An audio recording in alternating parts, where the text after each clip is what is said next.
I was worried about settling into my new home, but the neighbors were kind, and we got along well. Then one day, a friend said, "Don't compare me to you, a struggling working couple. My husband is a CEO, so we moved here because of his job." Kennedy, that dear mom friend, moved in, leaving a terrible impression from the start. It was a moment when my peaceful daily life suddenly turned dark. One day, Kennedy suddenly visited my house and unbelievably, she intentionally spilled tea on my cherished piano. Oh, my hand slipped. It's not a big deal. So please forgive me. Besides, this piano is probably cheap, so how much does it cost? I will buy it from you. It was a last straw when something precious to me was damaged. When I told Kennedy the price of the piano, she was shocked. "Thank you, just leave the package there." "Got it, then I will take this to the kitchen." With that, Henley carried the heavy-looking cardboard boxes. "My name is Jackie, and I just recently moved into an apartment. This is because my husband, Henry, has been transferred to another city. There was an option for him to go along, but I decided to go with him. After all, Henry is important to me. Besides, it would be lonely for our daughter Mina without her father. It's inevitable that we are now farther from our extended family and in-laws. Since Mina was about to start kindergarten, I think it was good timing. Even though I finally made friends, it seems like we'll have to part ways if I move to the countryside. I was honestly anxious about living in a new place. I didn't even know where things were located, and I was exhausted from the moving preparations and procedures. But our new neighbors in the new place were all kind and really helpful. They gave us useful information for our daily lives, such as recommending supermarkets with discounts, local customs, and knowledge specific to the area. Always exist, no matter where we go. Since they shared that with us, we began to adapt to our new life. Somehow, the small kindnesses of our neighbors were truly appreciated. We were looking forward to the possibility of only happy things happening from now on. It had been about a month since we arrived here. A certain other family moved in since. They have a child the same age as Mina. Now they will probably attend the same kindergarten.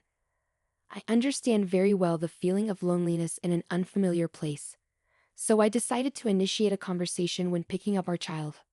"Hello, you're the one who recently moved here, right?" "Actually, I've also just moved here recently. Nice to meet you. If you ever need anything, please feel free to ask. Everyone here is very helpful." As I said this with a smile, Kennedy, my mom friend, grimaced. "Can you not associate yourself with me? My husband is the president of a company, and that's why we moved here." It's a bit irritating when someone speaks in a sarcastic tone, but dwelling on it too much isn't productive for the future. I held back my feelings and replied with a smile. "Oh, is that so? Actually, I also came here because of my husband's transfer. So what, you're probably just a regular employee or something, right? Did you mess up and get demoted or something? We are different, you and I. Don't talk to me so casually." This was my first meeting with Kennedy. I didn't expect to be talked to like that, so I was quiet and couldn't move for a bit. I thought we could become close because we share similar situations, but maybe it's better to keep a bit of distance. Otherwise, it might lead to some significant conflicts. I decided to interact with caution.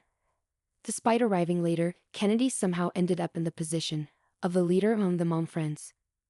The topic of conversation always revolved around her husband, who happened to be the president of a company. Oh, by the way, I got a bag from a famous brand yesterday. It wasn't for any special occasion like her birthday or anniversary. He gave it to me just out of appreciation. "I'm really lucky to have such a wonderful husband," Kennedy said with delight. Putting aside the talk of brands, having a good relationship with one's spouse is undoubtedly a good thing. However, I feel that true happiness doesn't solely come from receiving gifts. "Oh, speaking of which, Jackie, who moved in just before, do you work?" "I work part-time, but yes, we are a dual-income household. I feel like I need to stay active even at home, so I wanted to work." "Ah, I see. I had a feeling it was like that. I saw the apartment where you live, and it seemed quite modest, so it must be tough for you." I immediately feel the need to defend myself. We don't spend much on where we live. We prefer to indulge in good food instead. We were just looking for a place that met our basic needs, and we settled on that apartment. You don't need to be so defensive, you know. Isn't it just that your husband simply doesn't make enough money? As for me, even if I don't work, I can still get brand name bags like this. I guess being poor distorts even your character. The other moms stop her and say, "That's a bit much, isn't it? What do you intend to talk back to me, the president's wife? I don't mind asking my husband to shut down your company for you." There's no way Kennedy's husband has that kind of power. It was probably just a sudden outburst. Everyone understood that, but it's better to quietly step back for our own sake. Once Kennedy gets into this mood, she will endlessly boast about her husband. It's not wise to oppose her as she's like the boss in our mom friends group. It's better to just endure it if that means things will settle down. I'm sure everyone thought the same way. I couldn't stand Kennedy, who moved in around the same time and started treating me like an enemy for no reason. Time passed, and Christmas was approaching, bringing with it a Christmas party. Approaching from out of nowhere, there was a suggestion to have a Christmas party. I'm not fully accustomed to this area yet, so I'm happy to be able to talk with various mom friends. The kids were enjoying it too, so I was all for it. As we were planning various things together, Kennedy, who overheard our conversation, approached us. "What? We are all having a Christmas party? Count me in too. I'd like to do a gift exchange too. Let's make it $50 per person." The other moms are also surprised by this outrageous proposal. And $50 a bit expensive. The kids are still young, and it's a big financial burden for everyone. It doesn't matter when it comes to gifts. Spending more money will make the kids happier. Your situation might be tough, but everyone else should be able to manage. Under Kennedy's pressure, the other moms around are forced to smile awkwardly. They can't deny or refute anything for fear of retaliation. "Let's do it at your place. It will be the venue. Both Jackie and I are newcomers, so it will be a great networking event. Plus, I've always wanted to see Jackie's house." I was speechless at the absurd decision. If that's the case, it would have been better to have it at Kennedy's place. If her husband is a president, he could easily host. Of course, I couldn't say such a thing because going against Kennedy could result in ostracism. After finally fitting in, I didn't want to ruin the relationship. And so the Christmas party at my house was decided against my will. Yet, Kennedy didn't plan anything at all. I don't even know if I really have to prepare a $50 gift. Just the location was decided, the rest was up in the air. As time passed and Christmas drew closer and closer, though it was supposed to be a fun plan, I found myself not wanting the day to arrive. Still, since the venue was my place, I had to prepare to some extent. It was in the middle of my dilemma when Kennedy approached me while I was checking the mail on the ground floor of the apartment. "Hello, Jackie, I'm glad we bumped into each other. I was just about to head over. Can I intrude for a bit to my place?" "That's right, since we have the Christmas party coming up. I thought I would scout out the inside of your house. You know me, I like to be well prepared for everything." It seems like she considered people's homes as some kind of facility. Kennedy seems to take my silence as some sort of approval. Strangely enough, "Thank you. Let's go now. They say haste makes waste, you know." I couldn't refuse once it came to this. I reluctantly decided to lead her into my home. As soon as we entered, Kennedy looked around. I hadn't expected it, so I hadn't tittied up much. She walked around, her eyes scanning like her mother-in-law. What caught her eye was a table in the living room. "Is this the only table you have? This is too small, isn't it? You should buy a new one." I'm thinking of avoiding the table on the day and laying out the picnic seats on the floor for eating. Anyway, this way everyone can sit, so I don't plan on buying a big table. That's not it. It's not that you don't plan to buy. It's that you can't buy, right? "It would be less humiliating if you were clear about that," Kennedy said with a mean look. I responded with a forced smile as usual. "Oh, by the way, I bought a souvenir for you, Jackie. It's some really high-quality tea leaves. You always say to bring something like this when you're visiting, right? I'm really grateful to have such a reliable husband." As she bragged about her husband, Kennedy headed to the kitchen. She started boiling water without my permission, all the while complaining every time she opened her mouth. "Is this the only teacup available here? It's such a waste to bring good tea like this. We should replace not only the table but also the teacups. It's embarrassing to show something like this to people. The teacups are my preference, so I'd appreciate it if you could just leave them alone." Kennedy then looked toward the back of the kitchen. "Huh? What? What's inside there? Are there important things in there, like money or something? I wonder if there are treasures or valuables kept inside. Without waiting for my words, she entered the room, seeing what was inside. Kennedy showed a surprised expression. What's this? There's only a piano here. Is this something important? Yes, it is. Actually, this piano is quite valuable. Oh, whatever. I don't need you boasting about your knowledge. I was expecting something more impressive. I'm disappointed now. Well, it's your house, so I guess that's how it is. It's probably not that big of a deal. Without even glancing at me, Kennedy returned to the kitchen. She's always boasting about her husband, but can't stand it when others do.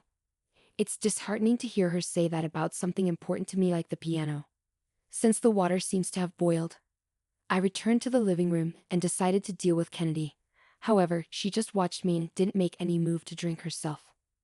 Aren't you going to drink it? It will get cold if you don't. I wanted you, Jackie, to have it first since it's warm. Come on, drink up quickly. All right. Then I will go ahead and drink it.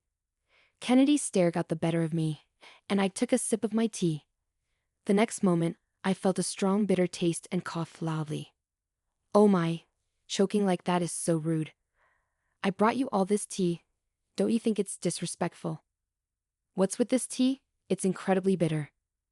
Haven't you heard of blue tea before? It's really good for your health, so I wanted you, Jackie, to drink it. Your husband's earnings are low. So you're tired from working part-time every day, right? That's why I wanted to relax. By the way, I chose a tea that's been steeped for quite a long time. So I think it has some bitterness, but it's good for your health. I instinctively rushed to the kitchen and gulped down some water. But no matter how much I drank, the bitterness wouldn't go away. Kennedy's intention must have been this. After about 5 minutes, when the bitterness finally subsided, I returned to the living room, but Kennedy was nowhere to be seen. Suddenly, I noticed that the piano room I had shown her earlier was open.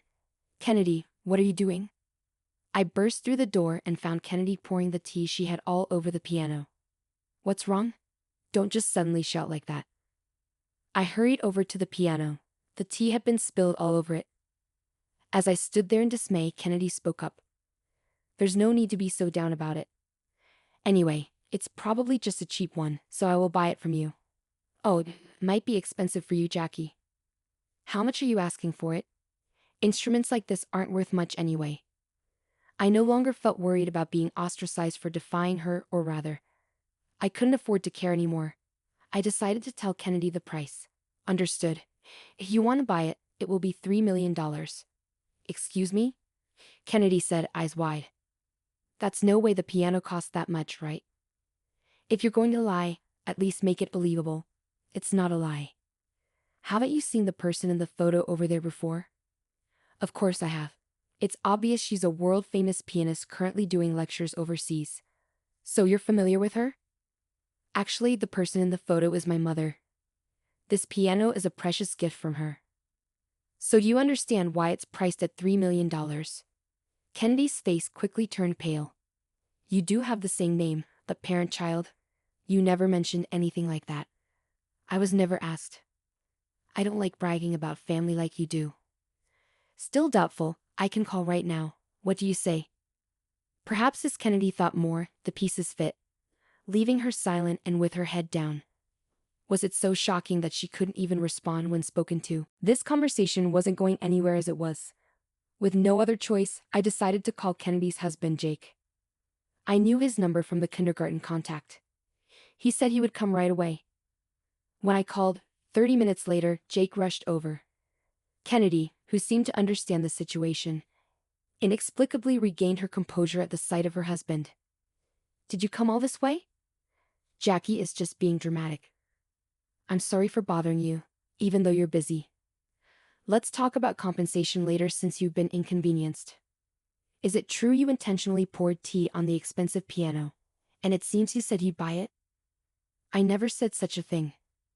Spilling the tea was just an accident, so there's no need to apologize or buy anything, Jackie. You keep lying, and it's really frustrating. I need to report this properly to the kindergarten. I said, dismayed by Kennedy's continued resistance. It seemed that I was right to have set it up in advance. All right, in that case, listen to this, I said, taking out the recording device in front of both of them. The recording clearly captured Kennedy insisting on buying the piano.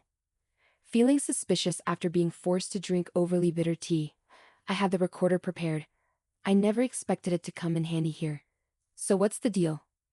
You clearly said you would buy it, didn't you? And what's with this attitude? Is this how you always are? Kennedy remained silent, hanging her head.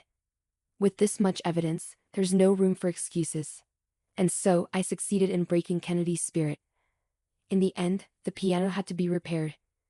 It's different from just breaking something small. She was the one who said she would pay. Let's make sure she compensates properly. Kennedy seems to be living a modest life now, falling from her lavish lifestyle. Since she's so unwilling to pay for all the repair costs, it seems she's decided to work. But with her personality, she may not fit well. Perhaps she realized the difficulty of work, as she no longer boasts about her husband like she used to.